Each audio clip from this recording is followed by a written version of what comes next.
আসসালামু আলাইকুম সম্মানিত দর্শক মণ্ডলী, আমি ডাক্তার মোহাম্মদ আব্দুল্লাহিল কাফি, পরিপাকতন্ত্র এবং লিভার বিশেষজ্ঞ এবং থেরাপিউটিক এন্ডোস্কোপিস্ট। আজকে আপনাদের সাথে একজন পেশেন্টের ইতিহাস আমরা শেয়ার করব। ওনার রোগ পরিক্রমা সম্পর্কে আমরা জানব। উনি হচ্ছেন 32 বছর বয়স্ক একজন ভদ্র মহিলা। ওনার বিয়ে হয়েছে বছর 2-1 আগে। কোনো বাচ্চা কাচ্চা এখনও হয়নি। ইদানিং ওনার পেটে একটু ব্যথা এবং শারীরিক অসুস্থতা অনুভব করছিলেন এবং ধীরে ধীরে ওজন কমে আসছিল। এই শরীরে পেটের ব্যথার জন্য উনি প্রথমে আল্ট্রাসোনোগ্রাম করান। আল্ট্রাসোনোগ্রাফিতে দেখা যায় ওনার পিত্তনালীতে কিছুটা ব্লকেজ আছে এবং পিত্তথলিতে একটা সাসপিশাস লেশন বা যেটিকে আমরা মনে করি টিউমারের মতো বলে প্রাথমিকভাবে ধারণা করা হয়।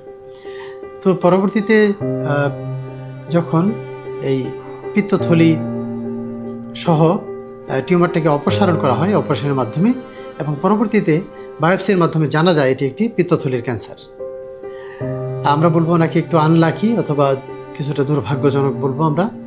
এই অল্প বয়সে একজন মেয়ের জন্য এই জাতীয় রোগ খুবই অস্বাভাবিক। তো ওনার তেমন কোনো সমস্যাও ছিল না, মাঝে মাঝে পেট ব্যথা করতো এবং ইদানিং কিছুটা ওজন হ্রাস হয়েছিল। তো যখন টিউমারটি নির্ধারণ করা হলো যে এটি একটি অ্যাডেনোকার্সিনোমা, গলব্লাডারের পিত্তথলির ক্যান্সার, তারপর ইতিমধ্যে সময়ের পরিক্রমায় দেখা যাচ্ছে যে ওনার ক্যান্সার বিশেষজ্ঞের কাছে ওনাকে নিয়ে যাওয়া হয় এবং কেমোথেরাপি সাজেস্ট করা হয়। তো লিভার ফাংশন টেস্ট করে দেখা গেল যে ওনার বিলিরুবিনটা বেড়ে গেছে এবং পিত্তনালীতে কিছুটা অবস্ট্রাকশন দেখা যাচ্ছে। আমরা এমআরসিপি করে নির্ণয় করার চেষ্টা করলাম কোন জায়গায় অবস্ট্রাকশন। আমরা দেখতে পাচ্ছি যে পিত্তনালীর মাঝামাঝি বরাবর এবং উপর দিকে একটি অবস্ট্রাকশন। তো আমরা প্রাথমিকভাবে সিদ্ধান্ত নিই ইআরসিপি করে স্টেন্টিং করার জন্য। স্টেন্টিং করলে যাতে ওনার বিলিরুবিন বা জন্ডিসটা যাতে কমে যায় এবং পরবর্তীতে কেমোথেরাপি দেওয়া সহজ হয়। তো আমরা ইআরসিপি করছি। ইআরসিপির মাধ্যমে আমরা কি পাই তাদেরকে জানাচ্ছি। ইআরসিপিতে আমরা দেখতে পাচ্ছি ওনার পিত্তনালীর মাঝামাঝি অংশ এবং উপরের অংশ সরু হয়ে গেছে এবং এটি একটি ব্লকেজ তৈরি হয়েছে। সম্ভবত আমাদের যে পিত্তথলির টিউমার বা ক্যান্সারটি ছিল সেখান থেকেই এটি এসে এই ব্লকেজটা তৈরি হয়েছে। তো এই ব্লকেজটার জন্য আমরা এটাকে এক ধরনের বাইপাস করব। আমরা এর ভিতরে একটু স্টেন্ট বা রিং লাগিয়ে দেব যাতে এই টিউমারটাকে বাইপাস করে পিত্ত আসতে পারে এবং জন্ডিসটা ভালো হয়ে যায় এবং ওনার পরবর্তী চিকিৎসা করাটা সহজ হয়।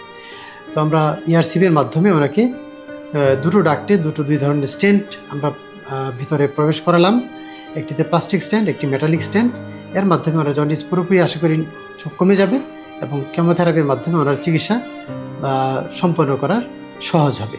আমরা ওনার রোগের সুস্থতা কামনা করছি।